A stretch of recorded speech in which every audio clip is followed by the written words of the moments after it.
الحمد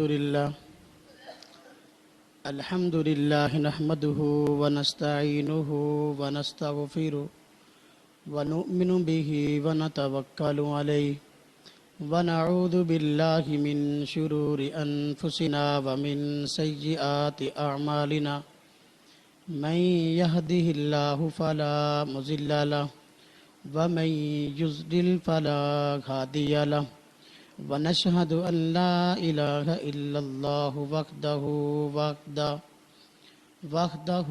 لا شريك له ونشهد أن سيدنا وسندنا ونبينا ومولانا محمدا عبده ورسوله أما بعد فأعوذ بالله من الشيطان الرجيم بسم الله الرحمن الرحيم يا أيها الذين آمنوا اتقوا الله وكونوا مع الصادقين قال النبي صلى الله عليه وسلم آية المنافق ثلاث إذا حدث كذب وإذا وعد أخلف وإذا اؤتمن خان آمنت بالله صدق الله العظيم وصدق رسوله النبي الكريم ونحن على ذلك من الشاهدين والشاكرين والحمد لله رب العالمین۔ واجب الاحترام بزرگوں اور بھائیوں، مسلک اہل سنت والجماعت سے تعلق رکھنے والے غیور نوجوان دوستو، اللہ رب العزت نے انسان کو بے شمار نعمتوں سے نوازا ہے۔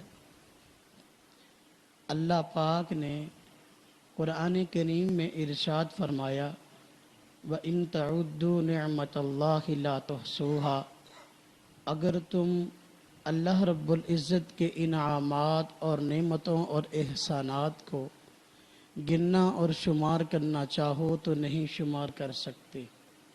اللہ پاک کی بے شمار نعمتوں اور احسانات میں سے سب سے بڑا انعام اور سب سے بڑی نعمت اور سب سے بڑی قیمتی چیز ایمان ہے۔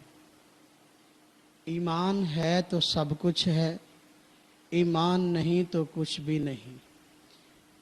نبی پاک صلی اللہ علیہ وسلم سمیت تمام انبیاء علیہم السلام کو اللہ رب العزت نے لوگوں کو کفر سے ایمان کی طرف لانے کے لیے مبعوث فرمایا۔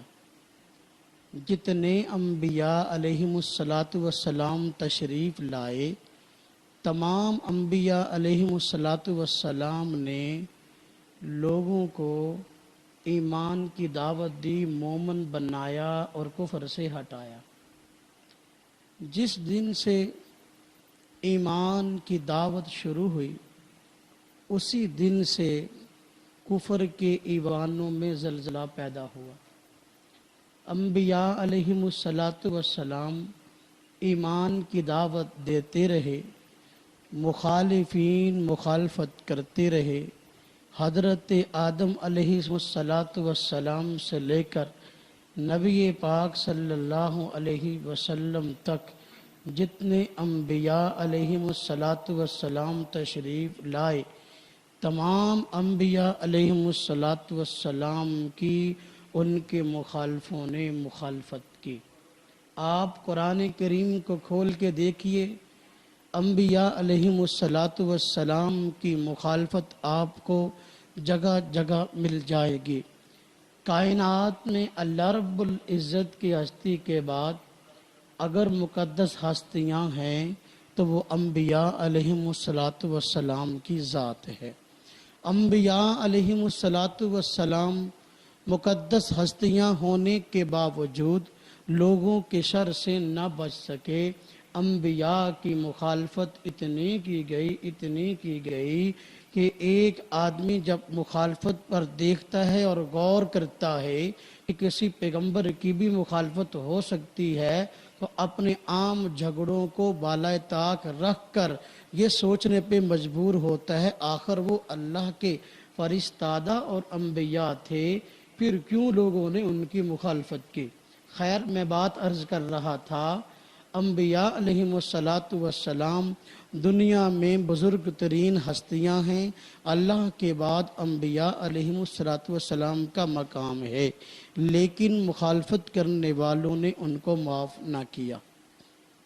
نبی پاک صلی اللہ علیہ وسلم کو دیکھ لیجئے، آپ کی مبارک زندگی کو پڑھ لیجئے، آپ حضرات کا ذہن اسی طرف یقین کے طور پہ منتقل ہوگا کہ واقعی انبیاء علیہ السلام سمیت خصوصاً نبی پاک صلی اللہ علیہ وسلم کی بھی مخالفت اتنی کی گئی کہ آج اس مخالفت کا ہم تصور بھی نہیں کر سکتے کسی اور انسان کے بارے میں۔ نبی پاک صلی اللہ علیہ وسلم کے بعد یا انبیاء علیہم السلام کے بعد جو مقدس ہستیاں ہیں، تمام مومن لوگ یہ بات جانتے ہیں، وہ صحابہ کرام ہیں۔ صحابہ کرام انبیاء علیہم السلام کے صحبت یافتہ افراد وہ بہترین ہستیاں ہیں کہ جن کو انبیاء علیہم السلام یا اپنے پیغمبر وقت کی زیارت کا اور صحبت کا شرف حاصل ہے اور ان کی شاگردی حاصل ہے۔ باوجود اس کے کہ انبیاء علیہم السلام کے شاگرد صحابہ کرام افضل ہستیاں تھے۔ آپ قرآن کریم کو پڑھ کے دیکھیے، احادیث مبارکہ کو پڑھ کے دیکھیے، تاریخ اسلام کو پڑھ کے دیکھیے، اپنے ارد گرد اور معاشرہ میں غور کر کے دیکھیے، آپ کو ایسے افراد نظر آئیں گے جن کا دن رات مشغلہ ہی یہ ہے کہ وہ صحابہ کرام کی ذات پہ طعن کرتے نظر آتے ہیں، صحابہ کرام کے ایمان پہ بحث کرتے ہیں، صحابہ کرام کے اعمال پہ اعتراض کرتے ہیں۔ اب صحابہ کرام کے بعد اگر آپ غور کرو، تابعین، تبع تابعین کا طبقہ، محدثین، مفسرین کا طبقہ، اولیاء کرام، جتنے بڑے بزرگان دین، مفسرین، محدثین ہوئے ہیں، آپ کسی ایک بھی بڑے بزرگ کے بارے میں یہ بات نہیں غور کر سکتے کہ کوئی بزرگ دنیا میں آیا ہو، اس نے آ کر لوگوں کو دین کی دعوت دی ہو اور اس کی مخالفت نہ ہوئی ہو۔ جتنے اولیاء کرام بڑے ہوئے جن کا نام آج ہم سینے پہ ہاتھ رکھ کے لیتے ہیں، جتنے ائمہ کرام آج موجود ہیں جن کا فیضان پوری دنیا پہ جاری ہے، آپ کو ان کی مخالفت کرنے والے لوگ دنیا میں مل جائیں گے۔ علماء کرام نے یہ بات تحریراً لکھی ہے کہ کائنات میں کوئی ایسا بڑا امام اور محدث نہیں آیا کہ جس کی مخالفت کرنے والے لوگ دنیا میں موجود نہ تھے۔ نبی پاک صلی اللہ علیہ وسلم نے فرمایا، علماء کرام میرے وارث ہیں، علماء کرام انبیاء کے وارث ہیں۔ جب انبیاء کی مخالفت ہوئی ہے تو علماء کرام کی مخالفت کا ہونا ایک یقینی بات ہے۔ اگر میں اس تاریخ کو کھولوں کہ کس دور کے اندر کس امام اور کس محدث اور کس بزرگ اور ولی کی مخالفت کی گئی اور اس پر طرح طرح کے فتوے لگائے گئے تو وقت بہت زیادہ چاہیے۔ میں اپنی تمہید کو آگے بڑھاتے ہوئے کہنا چاہتا ہوں، ہمارے پاک و ہند کے اندر دین اسلام پھیلا ہے علماء دیوبند کی وجہ سے۔ علماء دیوبند نے اس ہندوستان کے اندر پورے کے پورے خطے کے اندر دین کو پھیلایا بھی ہے، دین کو بچایا بھی ہے۔ اگر کسی کفریہ طاقت نے دین کو مٹانے کے لیے یا مسلمانوں کے خلاف کوئی سازش کرنی شروع کی ہے، اس پراپوگنڈے کو خاک میں ملایا ہے۔ آپ حضرات جانتے ہیں یہ اگست کا مہینہ ہے، اگست کا مہینہ ہمیں تحریک پاکستان کو یاد کرواتا ہے۔ تحریک پاکستان کو کھول کے دیکھیے، آپ کو جہاں محمد علی جناح رحمت اللہ علیہ کی خدمات ملیں گی، جہاں آپ کو علامہ محمد اقبال کی آپ کو خدمات ملیں گی، وہاں آپ کو اکابر علماء دیوبند کی خدمات ملیں گی۔ لیکن انگریز نہ چاہتا تھا کہ یہ لیڈر جو اس وقت خاص سیاسی ہو یا علماء کرام تحریک پاکستان کے لیے کام اور محنت کر رہے ہیں، ان کی محنت پروان چڑھے اور ملک پاکستان جو ہے وہ ایک ملک خطہ کے طور پر، ایک مسلم ملک کے طور پر الگ وجود میں آئے۔ انگریز یہ نہ چاہتا تھا، انگریز یہ نہ چاہتا تھا کہ ہندوستان کے اندر سے میرا خروج ہو اور میں یہاں سے نکلوں۔ جو لوگ ہندوستان کے اندر سے انگریز کو نکالنے کے لیے کوشش کر رہے تھے، جو لوگ کے انگریز سے لوگوں کو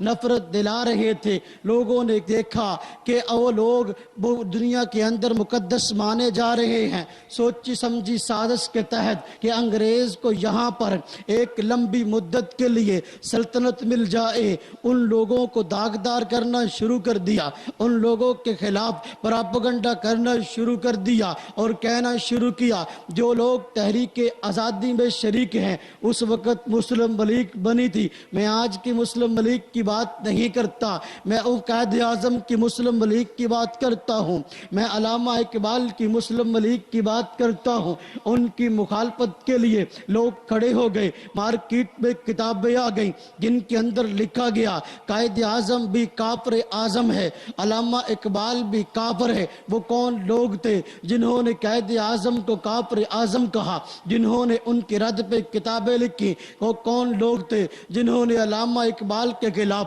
کتابیں لکھی؟ وہ افراد وہی ہیں جو آج ہم کو گستاخ کہتے نظر آتے ہیں۔ یہ میرے ہاتھ میں کتاب ہے، کتاب کا نام ہے تجانب اہل سنہ۔ دیکھو اس کتاب کے اندر ہم اپنا علامہ محمد اقبال کو اور ہمارے علماء کرام تو ہیں ہی ہیں، محمد علی جناح کو بھی کافر کہا گیا۔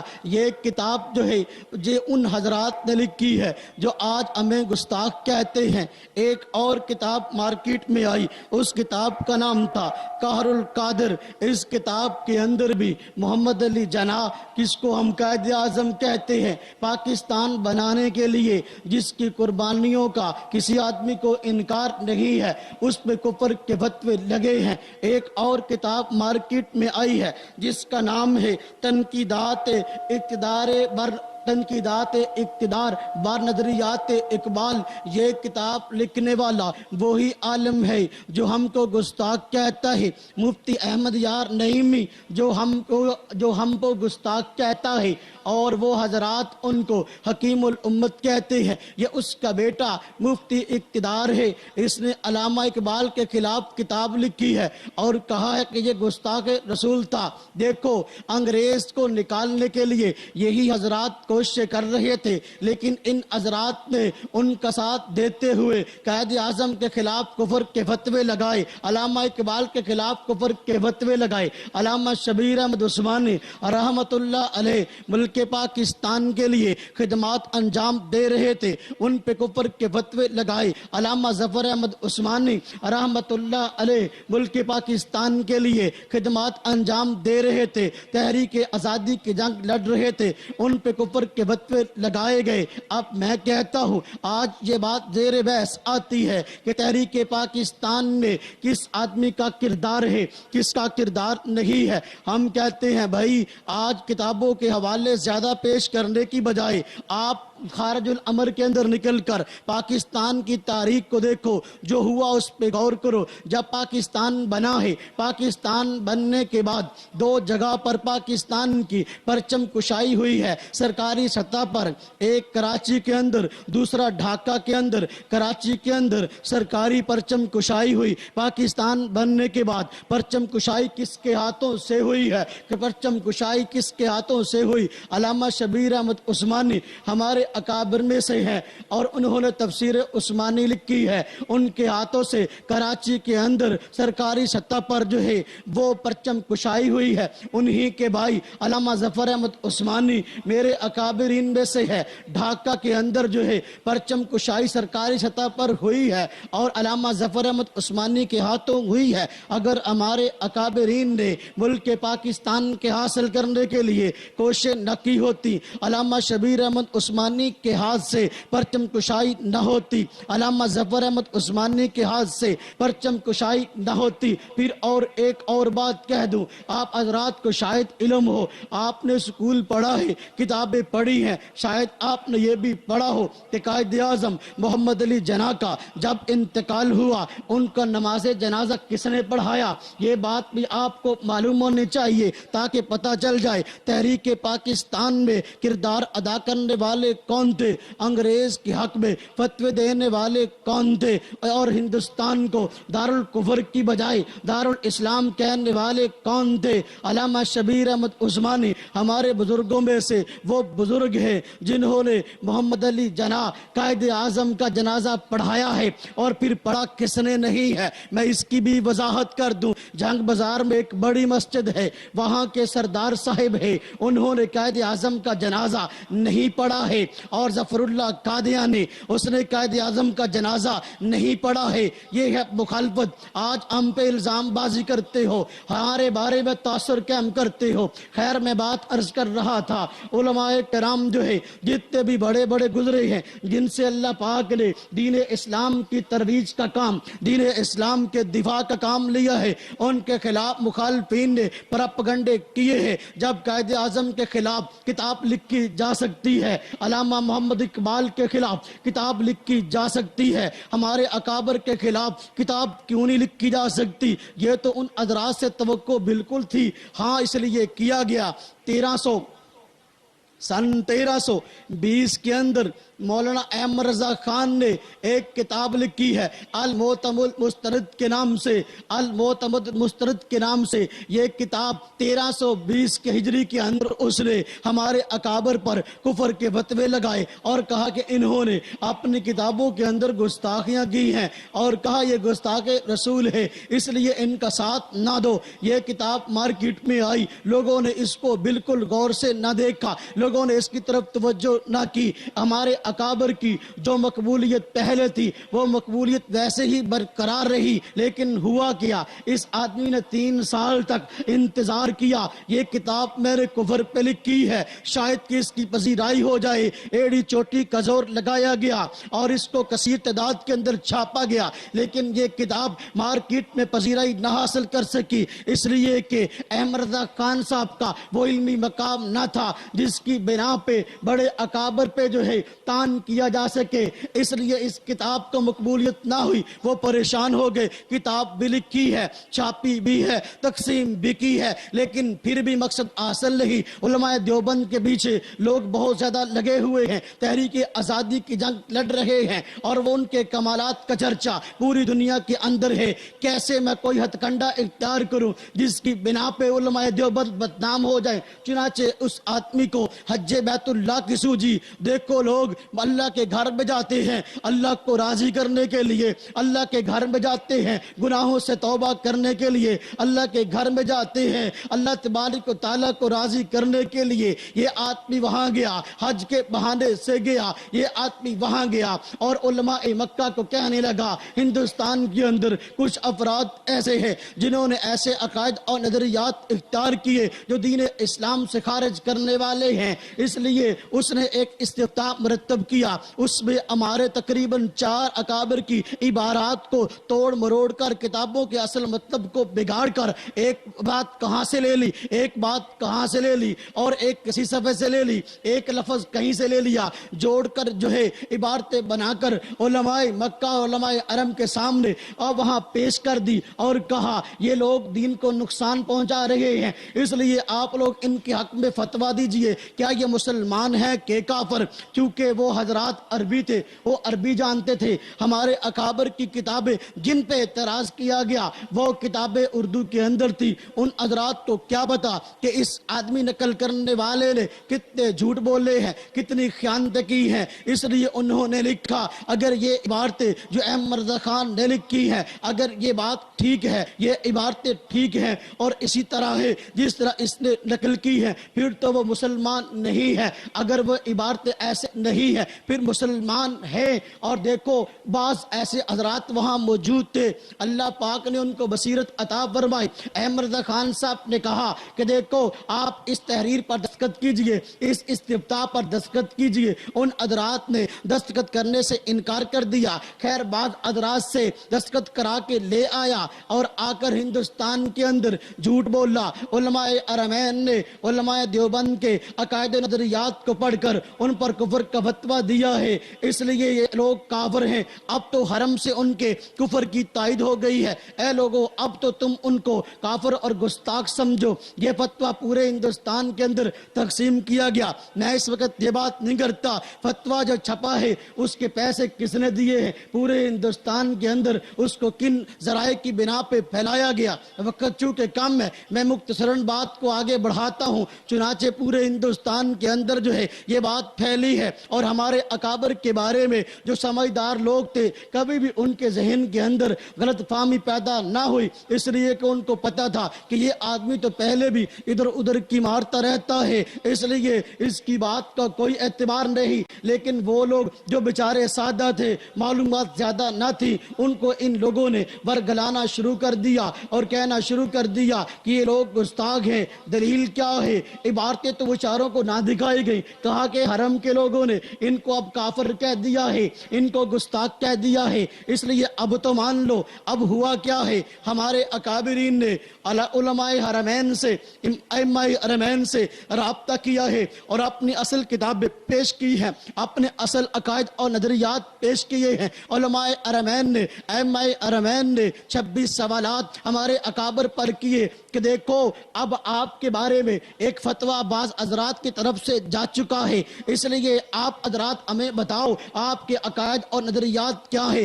26 سوالات کیے ہیں ہمارے اکابرین نے، ان 26 سوالات کے جواب دیے۔ جب ان 26 سوالات کے جواب لکھے گئے اور عربی زبان کے اندر لکھے گئے، ہمارے اکابرین نے اس پہ دستخط کیے اور وہ ائمہ حرمین کے پاس پہنچے۔ ائمہ حرمین نے کہا یہ کیا وجہ ہے؟ وہ آدمی تو ان حضرات کے عقائد اور نظریات اور بتا گیا ہے، یہ حضرات خود کہتے ہیں ہمارے یہ عقائد نظریات نہیں ہے۔ اب وہ آدمی کیسا ہے ذرا اس پہ غور کرو۔ ائمہ حرمین کو تجسس ہوا وہ آدمی کیسا ہے، اس کے اپنے عقائد اور نظریات کیا ہے، اس پہ غور کرو۔ چنانچہ اس کا ترجمہ قرآن جو ہے وہاں پہنچا ہے۔ مولوی احمد رضا خان صاحب نے کنز الایمان کے نام سے ترجمہ قرآن کو لکھا تھا نا، اب وہ پہنچا اور کتابیں بھی پہنچی۔ جب اس کے عقائد اور نظریات کو پڑھا گیا ائمہ حیران رہ گئے، ارے بھائی یہ کیا وجہ ہے، جس آدمی کے اپنے عقائد نظریات گمراہ کن ہے وہ دوسروں کو گستاخ کہتا ہے، وہ دوسروں کو غلط کہتا ہے۔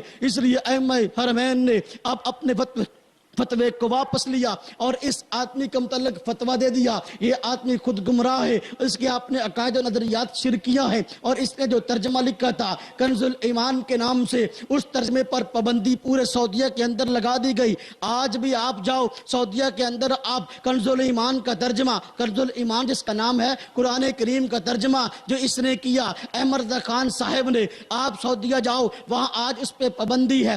آپ شریعام کسی کتب خانے پہ، آپ کسی کتابوں کی دکان سے نہیں پاؤ گے، اگر کہیں مل جاتا ہے سٹاک، کہیں اگر نظر آ جائے پولیس اس کو ضبط کر لیتی ہے۔ یہ ہے من عاد لی ولی فقد آذنتہ بالحرب۔ میرے اکابر کو وہ بدنام کرنے کے لیے نکلا تھا، گستاخ کہلانے کے لیے نکلا تھا، لیکن اپنا وہاں اس اعتبار سے چرچا ہو گیا کہ اب احمد خان صاحب کو اس کے بعد وہاں جانے کی توفیق نصیب نہ ہوئی، کنز الایمان کو پھیلانے کی توفیق نصیب نہ ہوئی۔ وہی کنز الایمان جس کو آج حضرات بنیاد بنا کر ہمارے اکابرین کے قرآن کریم کے تراجم کو غلط کہتے ہیں، اور وہی حرم جہاں سے ہمارے خلاف فتویٰ لایا گیا تھا انہی حضرات نے اب فتویٰ دیا ہے کہ یہ آدمی خود گمراہ ہے، اس کے عقائد اور نظریات ٹھیک نہیں، اس کا ترجمہ قرآن ٹھیک نہیں، یہ ترجمہ نہیں بلکہ تحریف قرآن ہے، قرآن کا وہ ترجمہ بنتا ہی نہیں جو احمد رضا خان صاحب نے کیا ہے۔ اب دیکھو مسئلہ کیا ہے، مسئلے کو سمجھو۔ پہلے تو وہی ائمہ ارمین پہلے ہی وہ حرم پہلے دلیل تھا کیا جی دیوبندی عالم گستاخ ہے دلیل کیا ہے جی کہ حرم کے لوگوں نے ان کو کافر کہا ہے ہم کہتے ہیں اب ائمہ حرم سے پوچھ لو کنز الایمان کے بارے میں وہ کہتے ہیں اس پہ پابندی لگاؤ ہم نے پابندی لگا دی ہے 7 والی ریاستوں پر بھی پابندی لگی ہے اب ہم کہتے ہیں یہ بھی دلیل ہے تمہارے گمراہ ہونے کی اسی وجہ سے تو وہاں سے فتویٰ لگ گیا نا جی اب پہلے حرم کا فتویٰ دلیل تھا اب حرم کا فتویٰ دلیل کیوں نہیں ہے اب دیکھو کتابیں مارکیٹ میں آئی ہیں یہ ایک کتاب ہے جس کا نام ہے تنویر الحجاج کے نام سے یہ کتاب یہاں ہندوستان سے چھپی ہے اس کتاب پہ بریلوی اکابرین کے دستخط ہیں اور کیا مسئلہ ہے اس کے اندر کہا گیا کہ دیکھو جی اب وہاں پہ یعنی حرم کے اندر اب سعودیہ کے اندر جو ہے وہ وہابی لوگوں کا قبضہ ہو گیا ہے اب آپ لوگ حج پہ نہ جائیں حج ملتوی ہو گیا ہے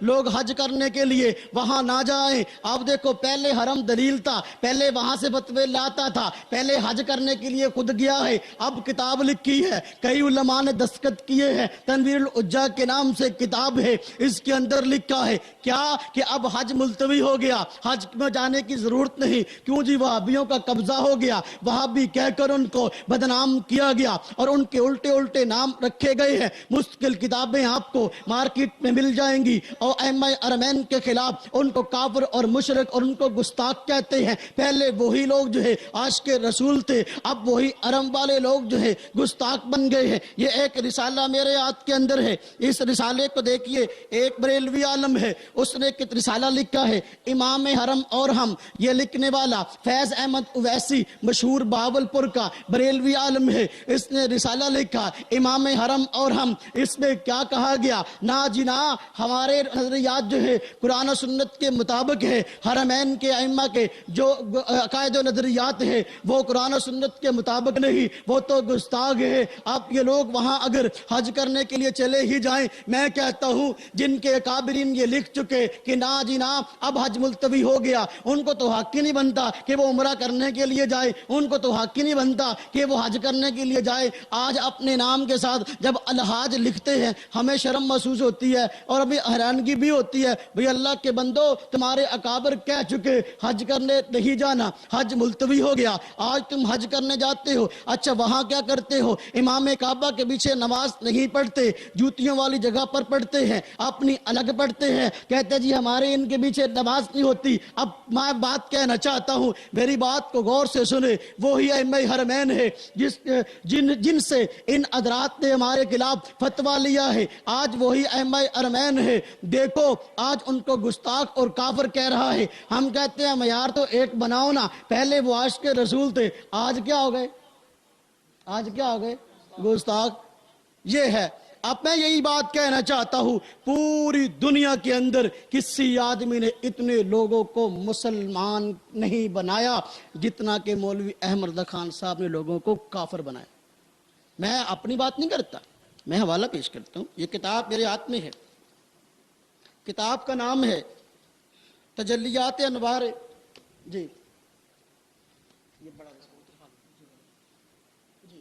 یہ رسالہ ہے جی تجلیات انوار المعین یہ رسالہ کس نے لکھا ہے ذرا غور سے سنیے خواجہ قمر الدین سیالوی صاحب سیال والے یہ حضرات جو ہے سیال والوں کے مرید ہیں کہ نہیں اپنے نام کے ساتھ سیالوی لکھتے ہیں کہ نہیں ہاں جی خواجہ قمر الدین سیالوی صاحب جو ہیں یہ حضرات جو ہیں غور سے دیکھیں اس حوالے کو خواجہ قمر الدین سیالوی صاحب کے استاد ہیں معین الدین اجمیری صاحب انہوں نے ایک کتاب لکھی ہے فاضل بریلوی کی خصوصیات اور عربی میں اس کا نام لکھا گیا تجلیات انوار المعین اس کے اندر لکھا ہے انہی معین الدین اجمیری صاحب نے کہ دیکھو جی پوری دنیا کے اندر کسی آدمی نے بھی اتنے لوگوں کو مسلمان نہیں بنایا جتنا کہ احمد رضا خان صاحب نے دنیا کے لوگوں کو کافر بنایا ہے صفحہ نمبر اس کا 37 ہے کتاب میرے پاس موجود ہے پھر وہ بڑے حیران ہوئے اور انہوں نے پھر اس کی خصوصیات لکھی ہے کہ یہ آدمی کس کیٹاگری کا تھا اب میں کہتا ہوں خواجہ قمر الدین سیالوی صاحب آپ کے بزرگ ہیں ان کے استاد کتاب لکھ رہے ہیں معین الدین اجمیری صاحب میں حوالہ وہ نقل نہ کروں گا جو کمزور ہے حوالہ مضبوط ہے آپ اس کا انکار نہیں کر سکتے اب اس کے اندر جو ہے اس کو احمد رضا خان کی جو خصوصیات بیان ہوئی ہیں، میرے پاس وقت نہیں وگرنہ میں بیان کرتا. اب ایک بات میں نقل کرتا ہوں. انہوں نے فرمایا، دیکھو معین الدین اجمیری صاحب کہتے ہیں، اس کا صفحہ نمبر 36 ہے، کہا گیا کہ علماء دیوبند کی تکفیر کی ہے اور یہ تکفیر کرنا احمد خان کا ٹھیک نہیں ہے. اور پھر کہا کہ یہ آدمی ایسا گندی سوچ کا مالک ہے کہ یہ اخلاق سے بھی نیچے گر گیا. علماء دیوبند کے بارے میں ایسے الفاظ استعمال کرتا ہے کہ وہ الفاظ ایک شریف آدمی استعمال کر ہی نہیں سکتا. مثلا اب ہمارے عالم ہے مولانا اشرف علی تھانوی رحمت اللہ علیہ، حکیم الامت ہیں، ان کی سینکڑوں کی تعداد میں کتابیں ہیں، پوری دنیا ان سے فیض یافتہ ہے، ان کا فیض پوری دنیا کے اندر ہے. یہ آدمی مولوی احمد خان صاحب ان کے بارے میں مذکر کی بجائے مؤنث لفظ استعمال کرتا ہے، اور ایسے گندے الفاظ ہیں کہ میں ممبر پر بیٹھ کر ان الفاظ کو نقل کرنا مناسب نہیں سمجھتا. مذکر کے لیے مؤنث کے لفظ کا استعمال ہے، اور خلاف اخلاق اور ایسے الفاظ کہ ایک عام مسلمان کی شان نہیں، جس کو اعلیٰ حضرت کہا جاتا ہے، اگر وہ گندی زبان استعمال کرے اور مردوں کو عورتیں کہے اور وہ الفاظ اللہ معاف فرمائے، میں کہنا نہیں چاہتا، جو حضرات بعد میں دیکھنا چاہیں وہ والا جب دیکھ لے بھی کیا کہا ہے. خیر یہ بیچارے پیٹ اٹھے اور کہنے لگے علماء دیوبند کے خلاف جو تم نے تحریکی مہم چلائی ہے. پھر علماء دیوبند نہیں، ہندوستان کے رہنے والے جتنے افراد تھے، خواہ ان کا تعلق کسی مسلک کے ساتھ تھا، خواہ ان کا تعلق کسی فرقے کے ساتھ تھا، سب کو کافر کہا. احمد خان صاحب نے اپنے علاوہ کسی کو مسلمان نہیں کہا، کسی کو بھی. سب کے خلاف تفصیلی فتوے ہیں. آپ میں الزام نہیں لگا رہا، میری بات ریکارڈ ہو رہی ہے. دنیا میں جتنے فرقے اس وقت موجود تھے، اپنے علاوہ انہوں نے کسی کو مسلمان نہیں کہا، سب کو کافر کہا. اس لیے معین الدین اجمیری صاحب کو لکھنا پڑا کہ دیکھو اتنے کسی نے مسلمان نہیں بنائے آج تک جتنے اس نے کافر بنائے ہیں. اس لیے ہم کہنا چاہتے ہیں ہمارے اکابر پر جتنے اعتراضات کیے گئے ہیں وہ سارے کے سارے اعتراضات لغو ہیں، اور اس کا ہر اعتبار سے ثبوت موجود ہے. اگر ہم کہیں کہ بھئی ہم آپ کے سامنے حوالے پیش کرتے ہیں اصل حقیقت والے، وہ بھی بات ٹھیک ہے. اگر ہم بریلوی علماء کے حوالے پیش کریں، کئی بیچارے بریلوی علماء جو ہے وہ پیٹ اٹھے کہ احمد خان صاحب نے کیا خیانتیں اور کیا عجیب چکر کیے ہیں. مثلا دیکھیں، میں اپنے اکابر کی عبارت پیش کرتا ہوں، ضمن جو ہے بریلوی علماء کے حوالہ جاتے جائیں گے. ہمارے 5 اکابر پر اعتراضات ہیں، میں ان اعتراضات کو نقل کرتا ہوں، موٹا موٹا ان کا جواب نقل کرتا ہوں. حضرت شاہ اسماعیل شہید رحمت اللہ علیہ، حضرت شاہ اسماعیل شہید رحمت اللہ علیہ جو حضرت شاہ ولی اللہ رحمت اللہ علیہ کے خاندان سے ہیں، ان سے اللہ پاک نے توحید کا کام بہت زیادہ لیا ہے. قبروں کے جو پجاری تھے ان کی جڑیں اکھیڑ کے رکھی ہیں. پوری دنیا کے اندر انہوں نے توحید کی آواز لگائی ہے. چونکہ قبر پرست حضرات کو ان سے چڑ تھی، اس لیے احمد خان صاحب نے سوچی سمجھی سازش کے تحت جو ہے اب کیا کیا، شاہ اسماعیل شہید رحمت اللہ علیہ کے خلاف جو ہے ایک محاذ کھڑا کیا اور کتابیں لکھی ہیں اور حوالہ جات غلط دیے ہیں اور باتوں کو توڑ مروڑ کے پیش کیا، اور کہنے لگا اس نے درجنوں کے اعتبار سے گستاخیاں کی ہیں. شاہ اسماعیل شہید جو ہے یہ گستاخ ہے. اب میں کہتا ہوں بھائی دیکھو، شاہ اسماعیل شہید رحمت اللہ علیہ پر جتنے اعتراضات ہیں، میں تمام اعتراضات کا ایک موٹا جواب دینا چاہتا ہوں کیونکہ وقت بہت کم ہے، آپ حضرات کا وقت بھی قیمتی ہے. حضرت شاہ اسماعیل شہید کے بارے میں احمد خان نے کہا کہ اس نے درجنوں جو ہے وہ گستاخیاں کی ہیں. اب ایک آدمی ایک گستاخی کرے تو وہ کیا ہوتا ہے؟ کافر. ایک آدمی درجنوں گستاخیاں کرے وہ کیا ہوگا؟ کافر. لیکن یہ احمد خان صاحب کی کتاب ہے جس کا نام تمہید ایمان ہے، اس کے اندر خود اس نے کہا ہے، صفحہ نمبر 53 ہے، اور اس کتاب کو شائع کیا مکتبہ نوریہ رضویہ وکٹوریا مارکیٹ سکھر نے. اس میں کیا کہا گیا کہ شاہ اسماعیل شہید کو میں کافر نہیں کہتا، شاہ اسماعیل شہید کو میں کافر. اب ایک آدمی درجنوں گستاخیاں بھی کرتا ہے، 70 سے زیادہ گستاخیاں بھی کرتا ہے، لیکن پھر بھی وہ کافر نہیں ہے. اور اسی آدمی نے اپنی کتاب تمہید الایمان کے صفحہ نمبر 38 میں کہا ہے گستاخ کے کفر میں شک کرنے والا خود کافر ہے. گستاخ رسول کے کفر میں شک کرنے والا خود. ہم کہتے ہیں بھائی دیکھو، اگر تم کہتے ہو شاہ اسماعیل شہید نے 70 سے زیادہ گستاخیاں کی ہیں، پھر کافر کیوں نہیں کہتا؟ اب تو نے کافر نہیں کہا تو اب تو نے خود ہی کہا. جو کافر کو نہ کافر کہے، شک بھی کرے اس کے کفر کے اندر، وہ خود کافر ہے. اب اس کا اپنا ایمان رہا؟ حدیث کے اندر آتا ہے جو آدمی کسی مسلمان کو کافر کہتا ہے اگر وہ کافر نہیں ہے تو کفر اس کی طرف لوٹ آتا ہے۔ اب شاہ اسماعیل شہید کی کرامت دیکھو، یہ ان کی کرامت ہے۔ ہم کہتے ہیں ہمارے بزرگان دین کی کرامت ہے، خود کہتا ہے درجنوں گستاخیاں بھی کر دی ہیں لیکن پھر بھی کافر نہیں ہے، خود لکھ گیا ہے کافر کو نا کافر کہنے والا خود کافر ہے۔ اب اپنے ایمان کی خیر مناؤ۔ آج جو لوگ سٹیج پر حضرت شاہ اسماعیل شہید پر اعتراض کرتے ہیں ان کو چاہیے شاہ اسماعیل شہید پر اعتراض کرنے سے پہلے احمد خان صاحب کے ایمان پہ اعتراض کرے۔ وہ تو خود کہتا ہے کافر کو کافر نہ کہنے والا خود کافر ہے۔ اب تم جو ہے اگر آج شاہ اسماعیل شہید کو کافر کہتے ہو یا تو تم مومن نہیں، احمد خان مومن نہیں۔ بات سمجھ میں آئے گی نہیں ہے؟ ہاں بس میں لمبی بات نہیں کرتا، ایک عبارت ہو گئی۔ دوسری عبارت حجت الاسلام حضرت مولانا قاسم نانوتوی رحمت اللہ علیہ، اللہ پاک نے ان سے دارالعلوم دیوبند کو بنوا کر ایسا عظیم کام کیا ہے۔ اللہ پاک نے ایسا ان سے عظیم کام لیا پوری دنیا کے اندر، جس طرح کے حضرت فرما رہے تھے پوری دنیا کے اندر دارالعلوم دیوبند کا فیضان ہے۔ پوری دنیا کے اندر دارالعلوم دیوبند کے پڑھے ہوئے آپ کو مل جائیں گے، محدث بھی ملیں گے، مفسر بھی ملیں گے، فقیہ بھی ملیں گے، اولیاء کرام بھی ملیں گے، ہر طبقے کے نیک افراد آپ کو مل جائیں گے، خطیب بھی ملیں گے۔ اب میں اس پہ لمبی بات نہیں کرنا چاہتا، لیکن حجت الاسلام کے اس اخلاص کی تو داد دینی چاہیے تھی، لیکن اس آدمی نے دارالعلوم دیوبند کی بنیاد کس لیے تھی؟ اس لیے کہ لارڈ میکالے نے کہا تھا کہ ہم عام تعلیم دلوانا چاہتے ہیں۔ اس نے انگریزی سکول کھولے اور کہا کہ ہماری تعلیم کا مقصد ایسے نوجوان تیار کرنا ہے جو کو شکل و صورت کے اعتبار سے جو ہے وہ ہندوستانی ہو لیکن ذہنیت کے اعتبار سے انگلستانی ہو۔ حضرت مولانا قاسم نانوتوی رحمت اللہ علیہ نے دارالعلوم دیوبند بنایا اور اعلان کیا، پالیسی شو کی ہے، فرمایا آؤ اس میں تعلیم حاصل کرو۔ اس تعلیم کا مقصد، ہماری تعلیم کا مقصد ایسے نوجوان تیار کرنا ہے جو شکل و صورت کے اعتبار سے ہندوستانی ہو، ذہنیت کے اعتبار سے اسلامی ہو۔ کیسی پالیسی ہے؟ کیسی پالیسی ہے؟ اس شخصیت کے بارے میں جس نے انگریز کا ڈنکے کے چوٹ میں مقابلہ کیا، اس کے بارے میں کہتے ہیں کہ اس نے عقیدہ ختم نبوت کا انکار کیا۔ میں ایک موٹی سی بات کہتا ہوں یار، کتابی حوالے تو ہیں دیں گے، آج آپ دیکھ لو منکرین ختم نبوت جتنے بھی اس وقت پاکستان میں یا باہر موجود ہیں ان کا مقابلہ کون کر رہا ہے؟ الحمدللہ ثم الحمدللہ ہماری 4 بڑی تنظیمیں ہیں جو تحفظ ختم نبوت کے نام سے کام کر رہی ہیں۔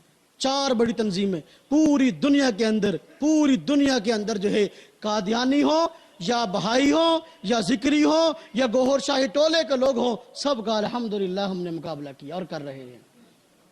ہم تو تمہاری بھی قدر کرنے والے، اس عنوان پہ اگر تم بات کرتے ہو، اب احتساب قادیانیت کے نام سے ہماری جماعت عالمی مجلس تحفظ ختم نبوت نے 46 جلدوں کے اندر پورا مواد رسائل شائع کر دیے، جو کہ تمام حضرات نے، خواہ وہ بریلوی تھے، خواہ وہ اہل حدیث تھے، خواہ وہ دیوبندی تھے، جنہوں نے عقیدہ ختم نبوت کے تحفظ کے لیے کام کیا، سارے رسالے جمع کر دیے 46 جلدوں میں، اس کو چھاپا۔ کتنی بڑی خدمت!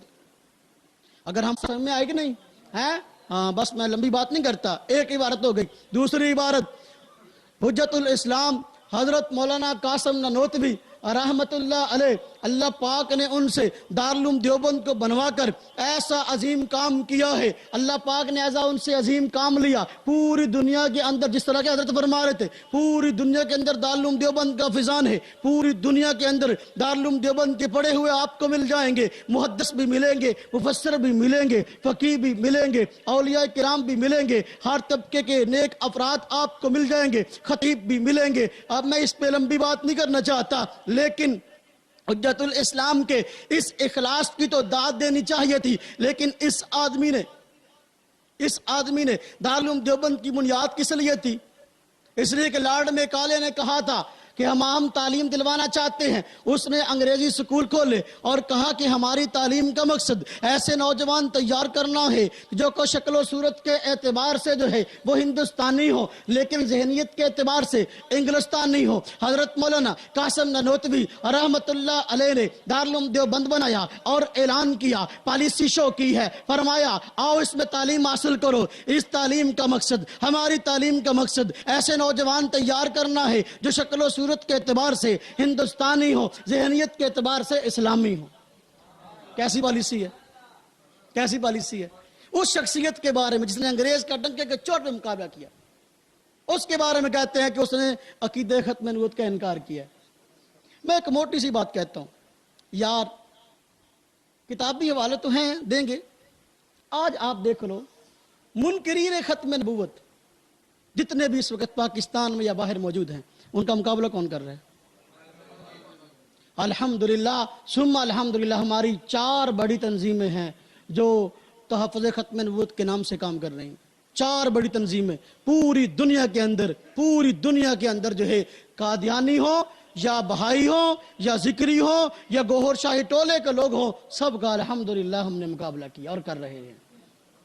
ہم تو تمہاری بھی قدر کرنے والے، اس عنوان پہ اگر تم بات کرتے ہو، اب احتساب قادیانیت کے نام سے ہماری جماعت عالمی مجلس تحفظ ختم نبوت نے 46 جلدوں کے اندر پورا مواد رسائل شائع کر دیے، جو کہ تمام حضرات نے، خواہ وہ بریلوی تھے، خواہ وہ اہل حدیث تھے، خواہ وہ دیوبندی تھے، جنہوں نے عقیدہ ختم نبوت کے تحفظ کے لیے کام کیا، سارے رسالے جمع کر دیے 46 جلدوں میں، اس کو چھاپا ہے۔ کتنی بڑی خدمت ہے۔ اگر ہم متعصب ہوتے تمہاری طرح، تمہارے رسالے شائع نہ کرتے، اگر ہم ختم نبوت کے منکر ہوتے تو ہم لاہور کے اندر جو ہے اپنے نوجوانوں کو شہید نہ کرواتے۔ جب تحفظ ختم نبوت کے لیے جنگ لڑی جا رہی تھی، قادیانیوں کو کافر کروا دلوایا جا رہا تھا۔ ہاں ہمارے اکابر کی تاریخ بہت ہے، میں اس پہ نہیں جاتا۔ ہاں میں اس پہ ایک حوالہ پڑھتا ہوں، ذرا میرے حوالے پہ غور کرنا۔ دیکھو منکرین ختم نبوت کے یہاں پر 4 ٹولے ہیں۔ کتنے ٹولے ہیں؟ 4۔ ایک ٹولہ ریاض احمد گور شاہی، جس کا نام ہے، کیا نام ہے؟ اس نے پہلے کہا میں مہدی ہوں، میری چاند میں تصویر نظر آئی ہے، پھر اس نے کہا میں مسیح ہوں، پھر نبوت کا دعویٰ کر دیا۔ اب ان کی حاتف مہدی ویب سائٹ پر لکھا ہوا ہے لا الہ الا اللہ ریاض احمد، لفظ اللہ لکھا ہوا، اس کے اندر ریاض احمد گور شاہی لکھا ہوا ہے۔ خدائی تک کا اس کا دعویٰ وہ کون تھا؟ راول پنڈی میں رہنے والا، اور اپنا پرائیویٹ اس نے میٹرک کیا، ویلڈنگ کا ملازم، ایجنسیوں نے اس کو اٹھایا، عقیدتاً بریلوی تھا، حیدرآباد کوٹری سندھ کے اندر آیا، وہاں پر اس نے اور بہت بڑا بنگلہ، اب جو ہے اب کا گاؤں اتنا نہیں ہوگا جتنا بڑا اس کا بنگلہ ہے آج، ہاں جی۔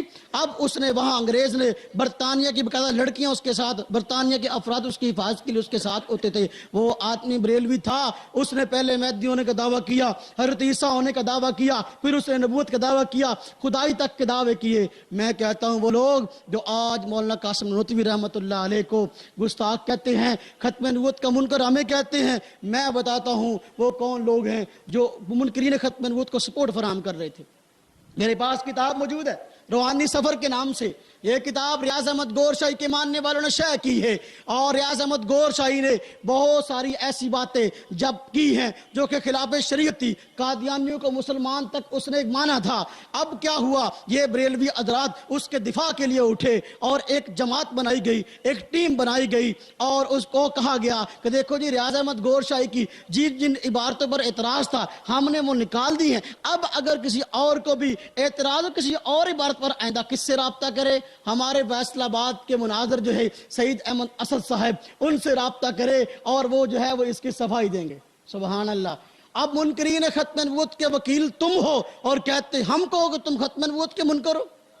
یہ کتاب ہے، یہ روحانی سفر کتاب میرے ہاتھ میں، میں الزام نہیں لگا رہا، اس کا صفحہ نمبر 53 ہے، باقاعدہ طور پر سعید احمد اسد صاحب کو ان کا وکیل مقرر کیا گیا، کسی کو اعتراض ہو تو اس پہ بات کرے۔ اب اس آدمی نے سیدھا سیدھا شریعت کا انکار کر دیا۔ اس کی موٹی سی بات اس کی ہر کتاب کے آخر میں لکھی ہوئی ہے کہ دیکھو جی اللہ تک پہنچنے کے لیے تم کو کسی مذہب اور دین کی ضرورت نہیں ہے، بلکہ تم بغیر اللہ پر ایمان لائے ویسے ہی جو ہے وہ روحانیت کے اعلیٰ مقام تک پہنچ سکتے ہو، خواہ تمہارا تعلق کسی بھی مذہب سے ہو، اسلام قبول کرنے کی ضرورت نہیں۔ وہ کہتا ہے ہندو بھی ولی بن سکتا ہے، سکھ بھی ولی بن سکتا ہے، عیسائی بھی نبی بن سکتا ہے، یہودی بھی نبی بن سکتا ہے۔ اب وہ تو یوں کہہ رہا ہے کہ اللہ تک پہنچنے کے لیے دین اسلام ضروری نہیں، تمہارا تعلق جس مذہب سے بھی ہے وہ اپنے مذہب کے اندر رہتے ہوئے ہی جو ہے اللہ کا ولی بن سکتا ہے۔ اللہ کا ولی یہ عقیدہ اور نظریہ ہے، تم اس کے وکیل اور کہتے ہیں ہم کو ختم نبوت کا منکر ہے۔ پھر اگلی بات یہ دکھائے وقار الفتاوی، وقار الفتاوی کے اندر سبز پگڑی کے اندر سبز پگڑی کے بارے میں ایک فتویٰ ہے۔ سبز پگڑی کے بارے میں پوچھا گیا،